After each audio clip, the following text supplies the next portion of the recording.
Now, as the 1990s would begin, Jean-Claude Van Damme was still very much trying to find his footing in Hollywood. He had just done Bloodsport and Kickboxer, both to strong commercial and financial success, but as the 80s would close and the door to the 90s would open, Van Damme would begin his rise to fame with a collection of movies that could pull him out of just being that good-looking dude in lower-budget karate movies, and it wouldn't be long before he would introduce himself to the world as a force to reckon with in the action genre, and he would kick it off with this little prison set action thriller. So let's dive into the behind the scenes and on the screen action of 1990's Death Warrant.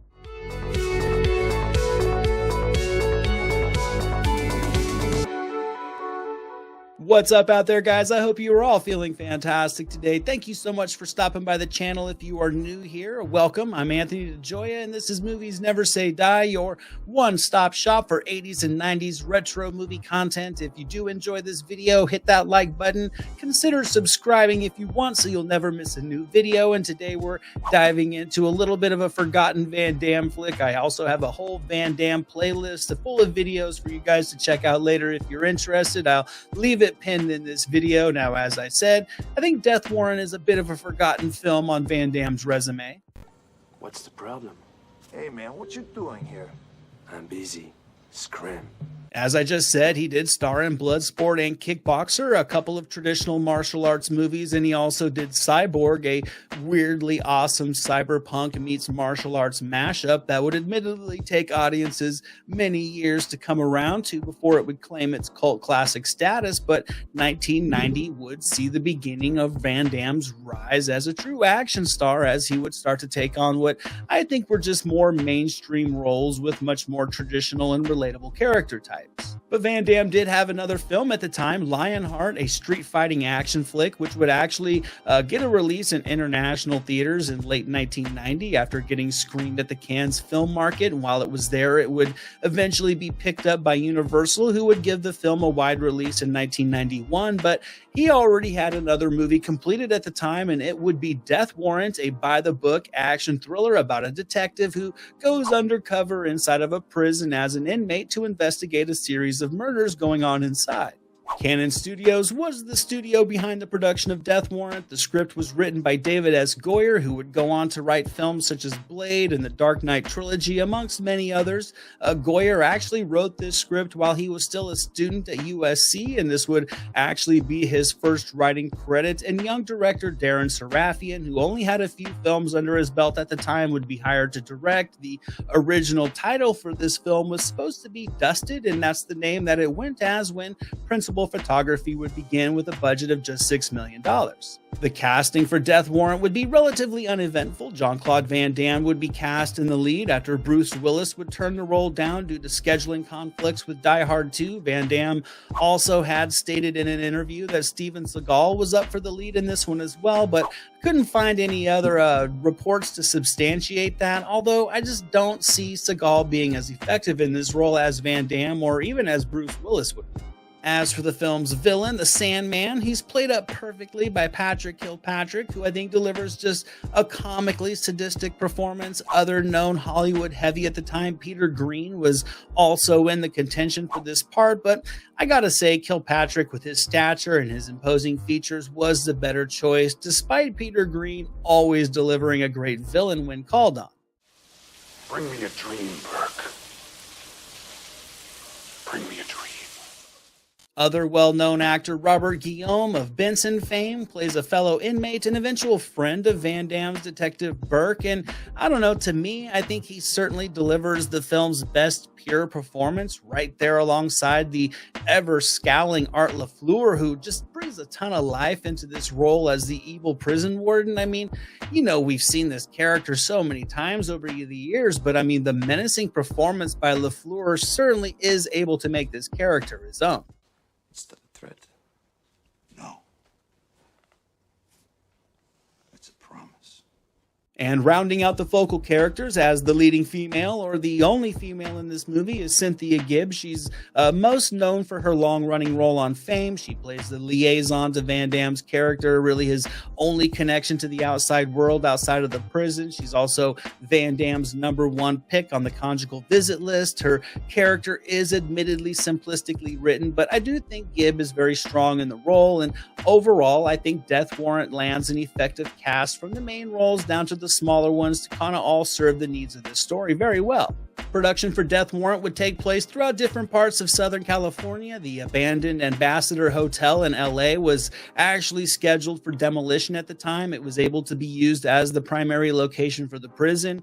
Production teams would build sets in the hotel's ballrooms, and they would also take advantage of the hotel's industrial-sized laundry, the big kitchen, and the staff facilities to use as backdrops as well. And it's something that I think is just great for this movie. I think this movie feels very lived in. It's very naturally gritty, and that just isn't something that's easy to accomplish with fabricated sets or with a smaller budget. Death Warrant's filming would be pretty tight, lasting from just July to September of '89, and that's when things would hit a very big snag, because during post-production, Cannon Films would actually go bankrupt. MGM would step in and take over Cannon's remaining projects, and Death Warrant was one of them. They quickly changed the name of the film from Dusted to Death Warrant, which is just a fantastic title because it just, I don't know, to me just reeks of late 80s movie awesomeness, and that's exactly what this movie was. It's a total 80s action movie in tone, despite being released in 1990. And when all was said and done, Death Warrant would ultimately be delayed about a year as Cannon Films and MGM would hit the conference rooms to decide who would handle the distribution rights. Of course, they would ultimately go to MGM, and finally Death Warrant would drop into theaters on September 14th of 1990.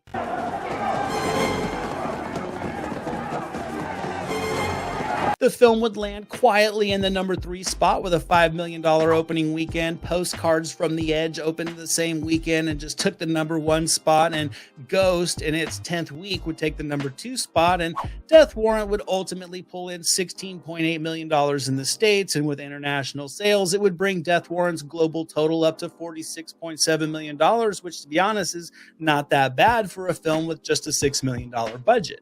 And despite the simplicity of the plot, I think it more than works for the needs of a traditional action flick with a heavy 80s vibe. As I mentioned, Van Damme plays a detective who goes undercover inside of a prison to investigate a string of inmates being murdered. He also takes down this maniacal serial killer in the opening of the film called the Sandman, who of course will arrive on the scene later in the film, and that's when Van Damme not only has to deal with the criminal activities inside of the prison, he's also going to have to contend with his sadistic nemesis. And as you would expect, yeah, everything wraps up as nice, conveniently, and simply as you would expect, but the balance of tropes and Goyer's script overall is tightly woven to give the film a smooth moving pace, from Van Damme's generic love interest to his being double-crossed to his alliances formed inside and the underworld workings inside of the prison. It's all familiar stuff, but it does create an easily consumable action thriller that provides ample opportunity for Van Damme to flex his martial arts skills, and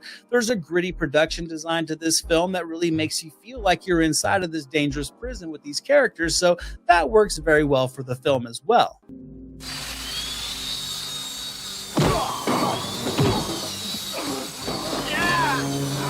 The action overall is toned down and fitting for the story. There's a couple prison scuffles. Van Damme delivers a great laundry room fight with the legendary Al Leong, and the final battle is, I think, more than satisfying as Van Damme takes a beating, but ultimately brings his archenemy, the Sandman, down for good while also solving the case of the murders inside of the prison. So it is all simple stuff, but Death Warrant would be a big intro for Van Damme to Western audiences, and it was a solid showcase of his action skills, but with other scenes like his just amusing intro into The Office that really plays more like a Mentos commercial inside of an action movie.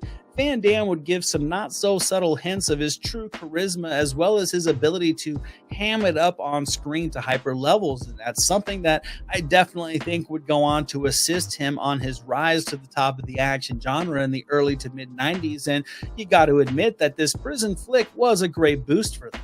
And without a doubt, this film is worth checking out if you haven't seen it, guys. Death Warrant is one of Van Damme's early gems, and it still holds up as a very thrilling, easily engaging prison flick with a side of 90s and 80s nostalgia to it. If you have seen this movie, let me know what you guys thought of it down in the comments below. Thank you so much for watching today. This concludes my little retrospective of Death Warrant. I hope you've enjoyed it. I will see you guys all in my next video, and until then, movies never say die.